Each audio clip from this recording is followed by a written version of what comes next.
20 సంవత్సరాల తర్వాత తెలంగాణ ప్రజలు చూడబోమనుకున్నది చూడలేమనుకున్నది ఈ రోజు చూసిరు. కేసీఆర్ గారు మీడియా పాయింట్ దగ్గరికి వచ్చి తెలంగాణ ప్రజలను ఉద్దేశించి మాట్లాడిండు. చాలా సంతోషకరం. ప్రజాస్వామ్యం అనేది ఎట్లుండాలనో ఈ రోజు అందరికీ అర్థమైపోయింది. మాట్లాడడానికి కూడా వీల్లేదని చెప్పి మీడియా పాయింట్నే బహిష్కరించింది గత 10 సంవత్సరాల్లో బీఆర్ఎస్ ప్రభుత్వం. అదే మీడియా పాయింట్ దగ్గర వచ్చి కేసీఆర్ గారు బడ్జెట్ గురించి మాట్లాడాల్సిన అవసరాన్ని తెలంగాణ ప్రజలు ఈ రోజు ఇచ్చింది. ఇష్టం లేని పెళ్లికి పెళ్లి కొడుకు ఎట్లా కూర్చుంటాడు, అట్లనే ఈ రోజు కేసీఆర్ గారు అసెంబ్లీలో కూర్చున్నారు.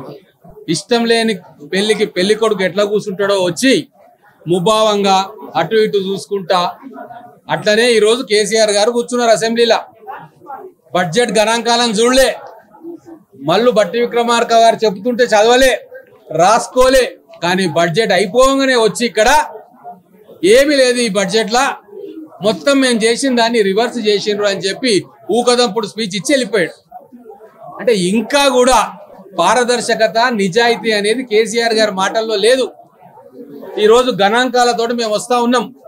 కేసీఆర్ గారు వచ్చి ఏమన్నారు, బీసీల సంక్షేమం పట్టదు, గొల్లకూర్మల స్కీమ్ గురించి మాట్లాడలేదు, గొర్రెల స్కీమ్ గురించి మాట్లాడలేదు, దళిత బంధు స్కీమ్ గురించి మాట్లాడలేదు అని చెప్పి వెళ్ళిపోయాడు కదా. ఈ రోజు గణాంకాలతోటి నేను వచ్చిన మొత్తం వెనకబడిన తరగతుల సంక్షేమం కోసము 10 సంవత్సరాల్లో బీఆర్ఎస్ పార్టీ 29,000 చిల్లర ఖర్చు పెడితే ఈ రోజు మొదటి సంవత్సరంలోనే వెనకబడిన తరగతుల సంక్షేమం కోసం 10,000 కోట్ల రూపాయలు ఈ రోజు బడ్జెట్ లో ప్రొవిజన్ పెట్టుకున్నాం మేము. అది మా నిజాయితీ. అలాగే మైనారిటీ సంక్షేమం గురించి చాలా గొప్పలు చెప్పిండు. కానీ 10 సంవత్సరాల్లో వారు ఖర్చు పెట్టింది 11,000 కోట్లు మాత్రమే.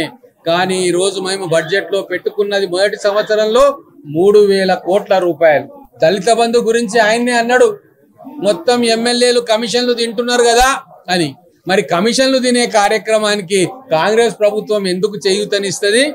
ఈ రోజు దళితులు కావచ్చు, గిరిజనులు కావచ్చు, మైనారిటీలు కావచ్చు, వెనుకబడిన తరగతులు కావచ్చు, అందరికీ కూడా మా 6 గ్యారంటీల ద్వారా ప్రతి ఇంటికి వాళ్ళకు ఉపయోగపడే పథకము, ఎటువంటి కమిషన్లు లేకుండా, మధ్యవర్తులు దళారులు లేకుండా చేరవేసేయడానికి నిధులను కేటాయించుకున్న మీ బడ్జెట్ ద్వారా దాదాపుగా 47,000 కోట్ల రూపాయలను ఈ బడ్జెట్ ద్వారా మా సంక్షేమ పథకాల కోసం కేటాయించుకుంటా ఉన్నాం.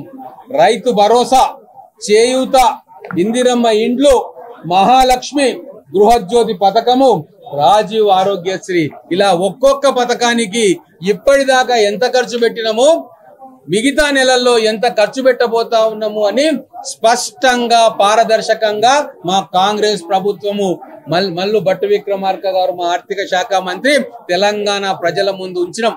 తెరిచిన పుస్తకం లాగా ఈ రోజు మా బడ్జెట్ ఉంది.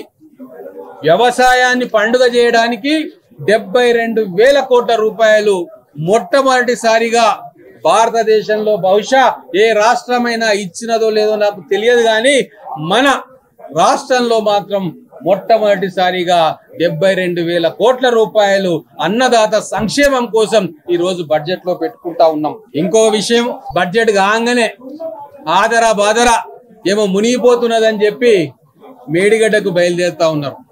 మరి హరీష్ రావు గారు నేతృత్వం వహిస్తున్నారేమో మేడిగడ్డ ఈ ఎక్స్ప్లోరేషన్ టీమ్ కి. గతంలో టూరిస్టులు రావాలి అని చెప్పి అడ్వర్టైజ్మెంట్లు చేసుకున్న వ్యక్తులు ఈ రోజు కూలిపోయిన మేడిగడ్డను చూడనీకే కట్టిన వాళ్ళే ఈ రోజు పోతా ఉన్నారు. ఒక్కటి గుర్తు చేయదలుచుకున్న తెలంగాణ ప్రజలకు, అశోకుడు కళింగ యుద్ధంలో మారణ హోమం సృష్టించి లక్షలాది మంది ఊచకోతకు కారణమైండు.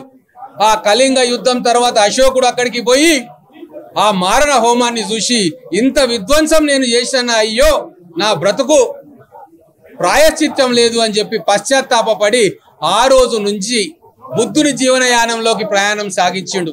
అలాగే వారు చేసిన విధ్వంసం ముఖ్యంగా హరీష్ రావు గారు ఇరిగేషన్ మంత్రిగా ఫైనాన్స్ మినిస్టర్ గా ఉండి ఆ ప్రభుత్వంలో చేసిన దారుణమైన విధ్వంసాన్ని ఈ రోజు మేడిగడ్డ దగ్గర పోయి చూస్తే హరీష్ రావు గారికి ఖచ్చితంగా పశ్చాత్తాపానికి గురైతారు. ఆయన ఇంత దారుణం నేను చేశానా అని చెప్పి గుండెలు పట్టుకుంటాడు. ఆ రోజు అశోకుడు పశ్చాత్తాపం పడ్డట్టే ఈ రోజు హరీష్ రావు గారు మేడిగడ్డ ప్రాజెక్టు పోతే వారు వాళ్ళ ఎమ్మెల్యేలు గుండెలు బాదుకొని అయ్యో ఇంత ఘోరం తెలంగాణ ప్రజలకు చేసినమా అని చెప్పి పవిత్ర మనసుతోటి మళ్ళా హైదరాబాద్ కు తిరిగి వస్తారని చెప్పి ఖచ్చితంగా నేను చెప్తా ఉన్నా.